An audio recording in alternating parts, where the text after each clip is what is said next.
studio with me today, I have Father Carlos Farfan and Brother Bryan Esquivias.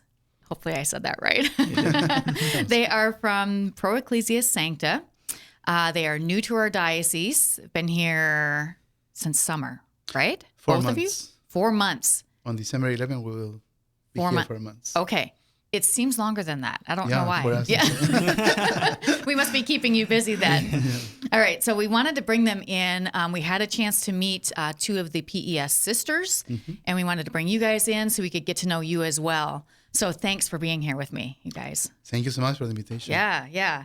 Okay. So some people probably saw the our show with the PES sisters, but if they didn't, can you, Father Carlos, would you mind telling us a little bit about Pro Ecclesia Sancta so that for those who missed that one, they know what we're talking about here? Yeah, we are a religious community born in Peru in 1992, founded by Father Pablo Menor, a Jesuit priest that came from Spain in 1931. Okay. Since that, he was able to follow God's will and to get together a group of people committed with the ideal that he had in mind, in his heart, the ideal to be holy. From that comes even the name that we have, Pro Ecclesia Sancta, for the Holy Church. Right. And since that, we are spreading, promoting and living that charism, that vocation to holiness in the church and in the world. Okay. So what is the charism of the order? I know you just mentioned it, but I want to make sure that everybody heard that. Yeah, again, to live and promote the vocation to holiness in the church. Okay. And that's for all vocations, not All priests, vocations, but for married vocations, priests, religious sisters, all of that. For everybody according to God's will. Yes. Yeah. So we can all be holy and get to heaven, hopefully. Yeah, and even we say that Father Menor was a visionary because years before the Vatican II, he had that call, that vision in his heart, wanted to spread that ideal in the world, that even he was moved by the Holy Spirit to form a new blossom, from the Jesuits. Right. Which is almost impossible. Right. After years of discernment and a lot of prayers, he got the approval from the General Superior of the Jesuits in the world. At that time, Father Kolbenbach, I think. He was able to form, what we call now Pro Ecclesia Sancta. Right. Integrated by consecrated people and lay people. Right. Both. So your order began in Peru, but obviously you didn't just stay in Peru. No, yeah. It is amazing. The same Father Menor says in his diary, in his biography, that this was like a carpet that he was rolling up. Okay. And as soon you will continue rolling up, and you will discover new things coming up. Now we are at least in 6 countries. Right. 6 countries. I believe if I remember Spain. Spain, Ecuador, Uruguay, here in America. Italy. Oh, yeah. Yep. Is America the most recent? No, the most recent is Rome. Oh, okay. No, Italy. Okay.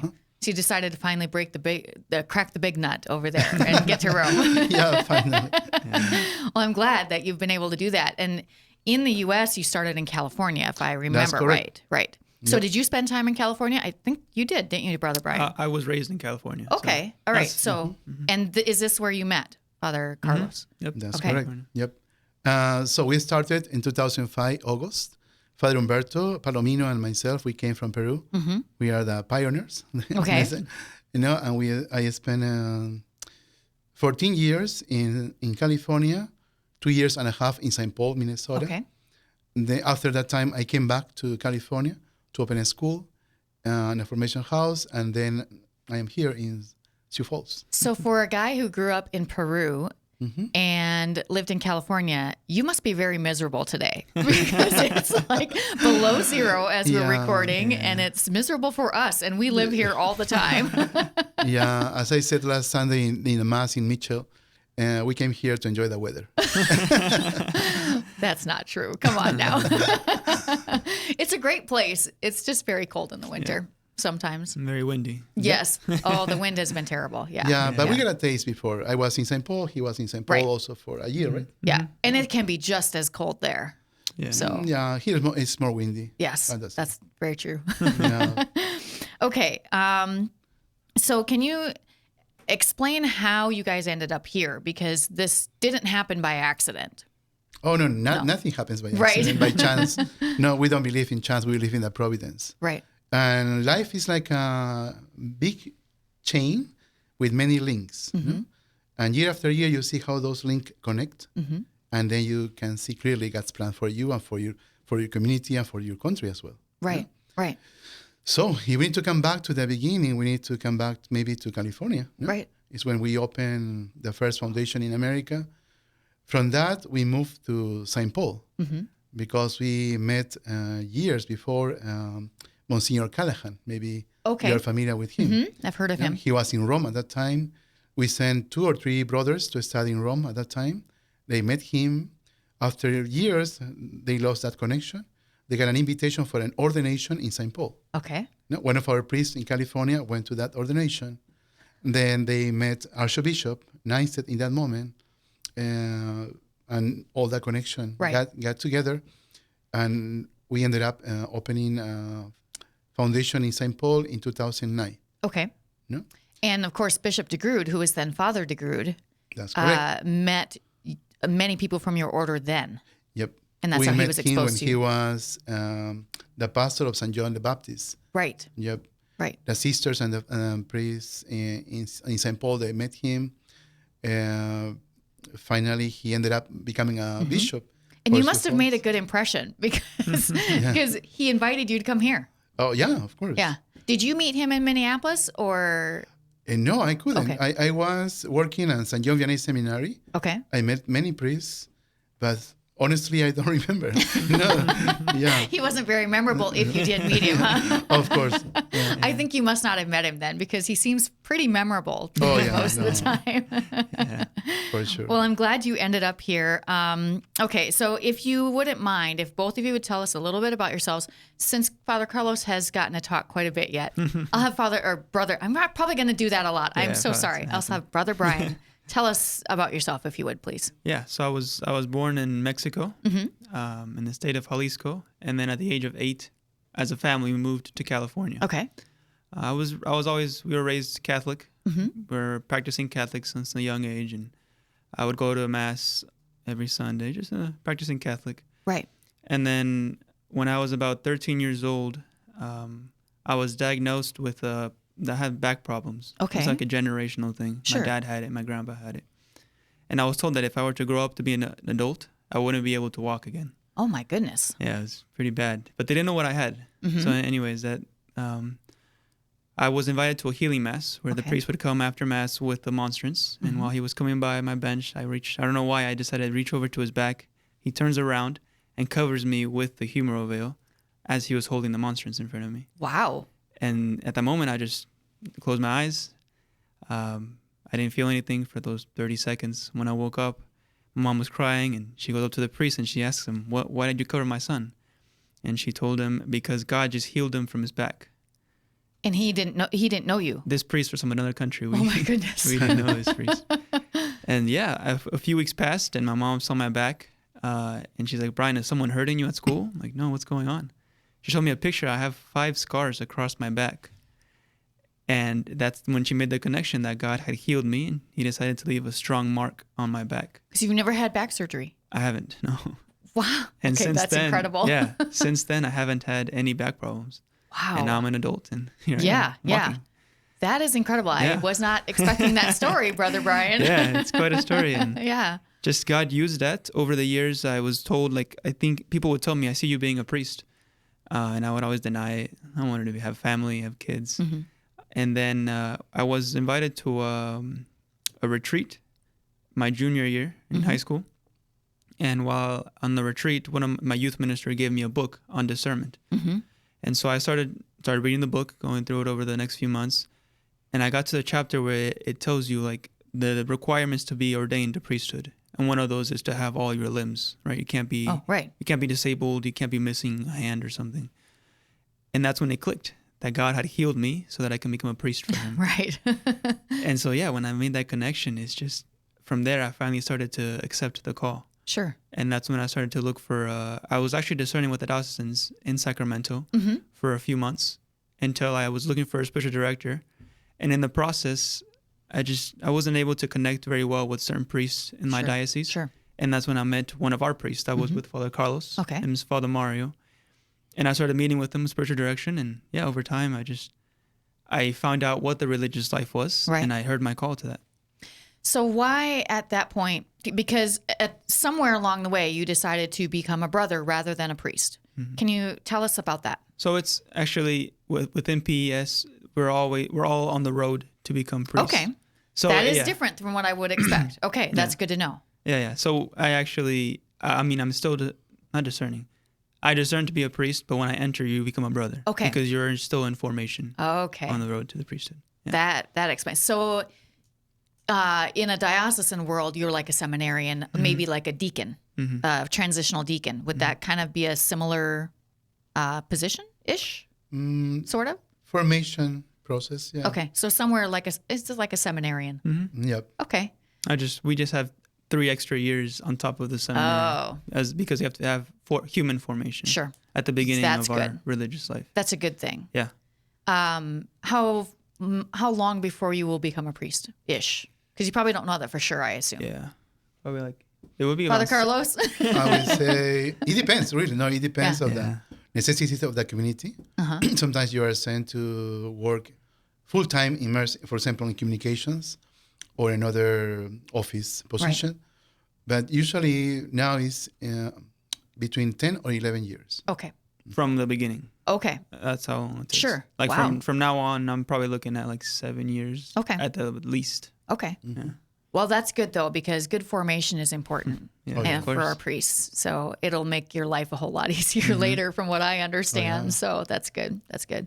If you just joined us, I am talking to Father Carlos and Brother Bryan with Pro Ecclesia Sancta. We just heard Brother Bryan's story. Is there any more to the story? How many brothers and sisters do you have?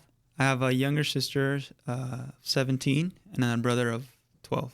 Okay. So you're the oldest. Yeah, I'm the oldest of 3, and actually my younger sister is discerning as well. Oh, wow. Wow. So, yeah. That seems to happen a lot in families. It kind of, it leaches over to everybody else, which is a good thing.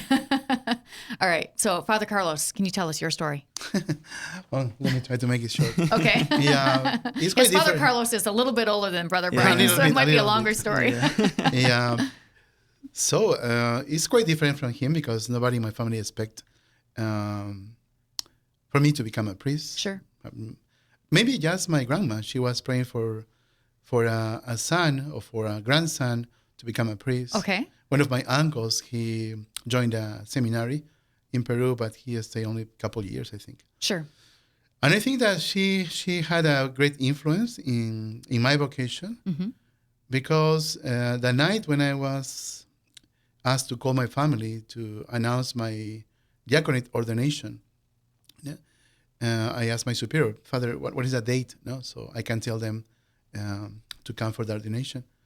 And he said to me, March 19. I said, the feast day of St. Joseph. Oh, yeah. Yeah.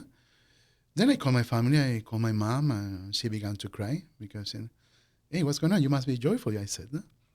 And then she told me a tradition that it was in the family that I didn't know. That every male, every son, should be married on the feast of St. Joseph, according to my grandmas. Oh, wow. Yeah, March 19. Okay.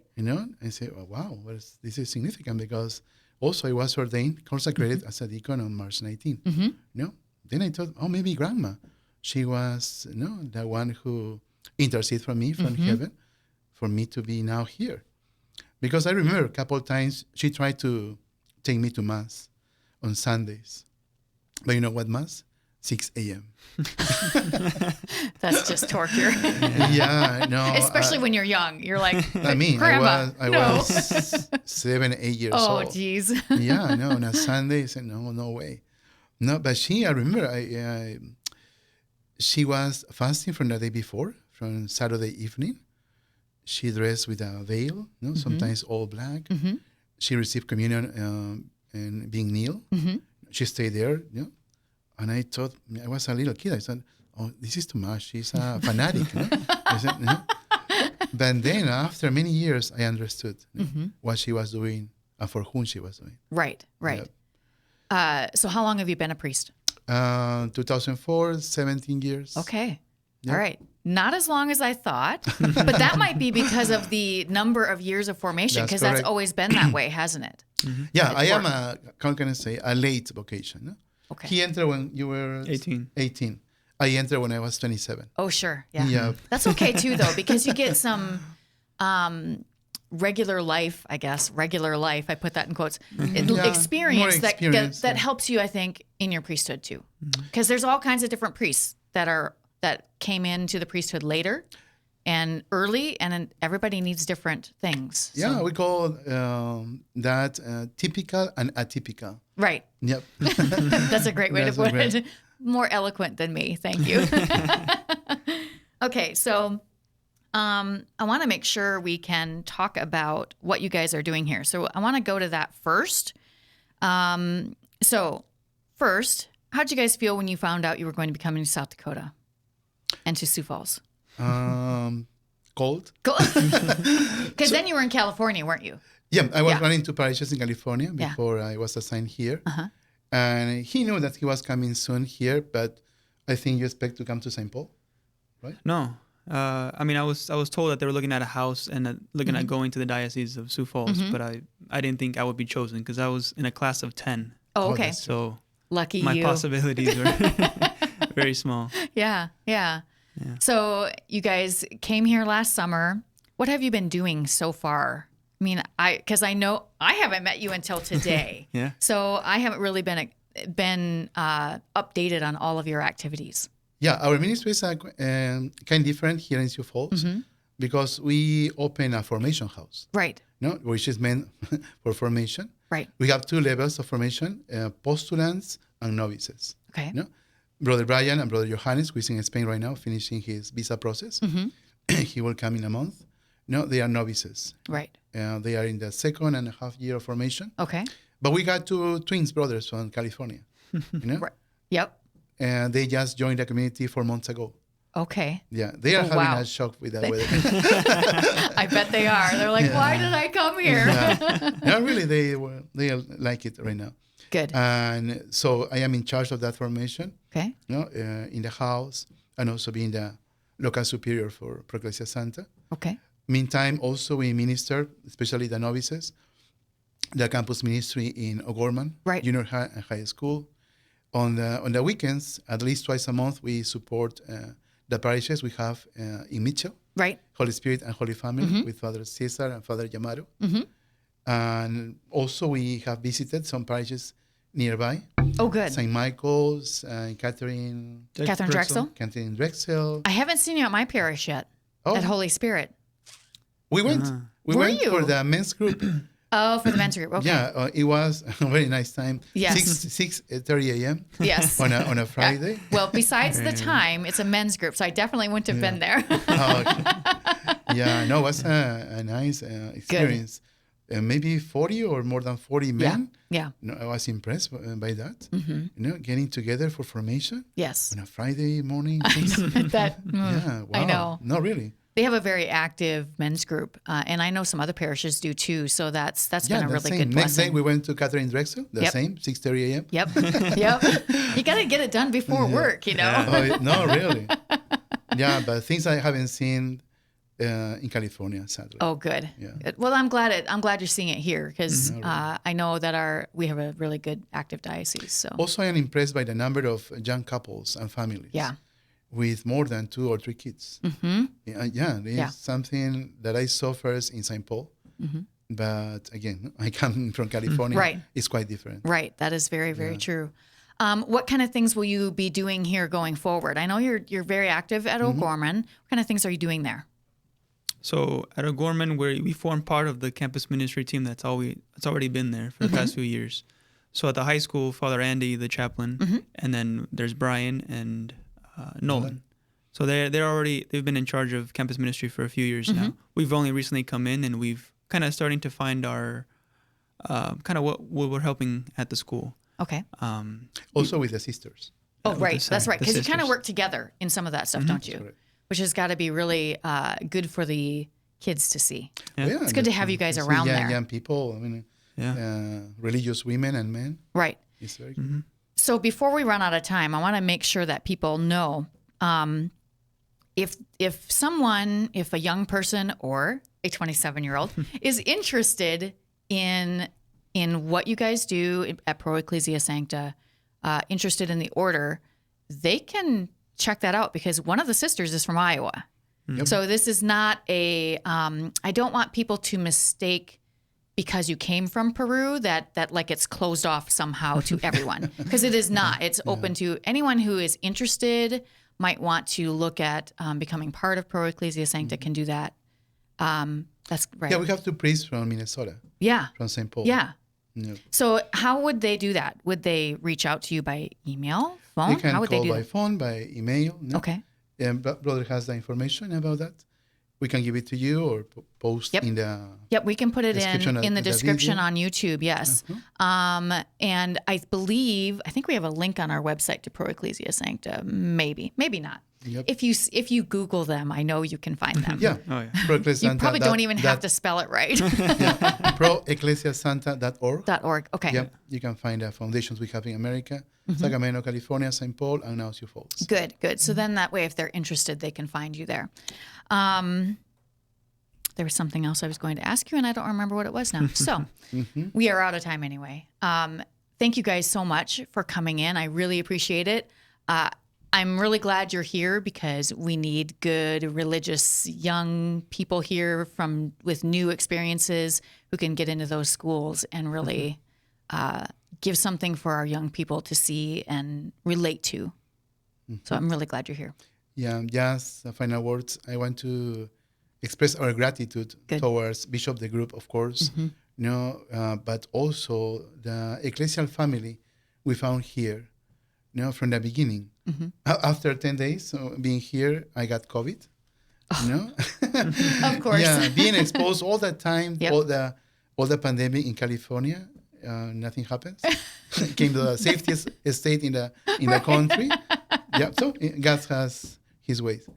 And from that moment, I felt, and really we received the support Good. from priests, brothers, the Carmelites in Alexandria, families praying for us from Mitchell. I mean, we are overwhelmed. That's and great. Thank you so much for that. I'm so glad to hear that. Yeah. All right. Well, thank you guys for being here. All May right. God bless you. All right. If you haven't found us on social media yet, you can find us at Facebook, Twitter, Instagram, and of course at YouTube. If you want to watch this and video instead of just hearing it on radio, you can see Father Carlos and Brother Bryan and see what they look like. So you can find us at SF Diocese at any of those places. That's it for us today. Hope you'll join us again next week for more Catholic Views.